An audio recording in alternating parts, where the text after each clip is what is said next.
Binasag ni Sara Labati ang kanyang katahimikan sa kasalukuyang status ng relasyon nila ng asawang si Richard Gutierrez, at sinabing okay na sila habang nakatutok din siya sa pagtatrabaho sa sarili. Sa isang panayam kamakailan sa Cosmopolitan PH, sinabi ng aktres, nang tanungin tungkol sa sitwasyon nila ni Gutierrez, na siya ay masaya at nagpapasalamat. Okay na kami, sabi niya. Nakakapit ako ng husto. Masaya ako. Muli, nagpapasalamat ako. Wala nang ibang masasabi kundi ang tunay kong nararamdaman na pinagpala. At ito ay isang magandang oras upang magtrabaho lamang sa aking sarili. Nasa mata ng publiko ang dalawa matapos lumabas ang tsismis na hiwalay na sila, kasama ang ina ni Gutierrez na si Annabel Rama, na unang ibinunyag na ang kanyang anak ay nakatira sa kanya at kumukuha ng swipe sa saloobin ni Labati sa paggastos.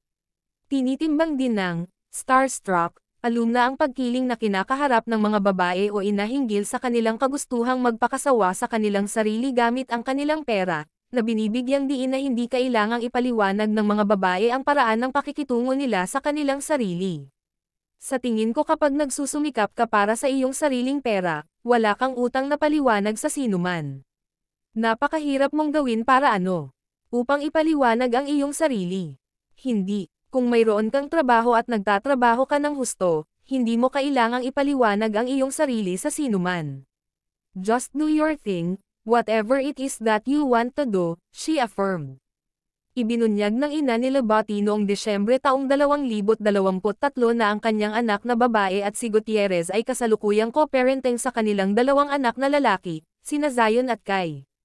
Kamakailan din ay nag-unfollow ang mag-asawa sa Instagram at ibinahagi rin ng aktres ang kasalukuyang pagtatayo ng kanyang bagong tahanan. Sa kabila ng hindi opisyal na pagkumpirma ng kanilang hiwalayan, ang pahayag ni Labati ay tila nagpapatunay na sila ni Gutierrez ay humahawak ng mga bagay ng maayos habang gumagawa din siya ng isang hakbang patungo sa paggaling. Namataan ang dalawa na nakakasama ang kanilang mga anak ng madalas hanggat maaari nilang magkahiwalay.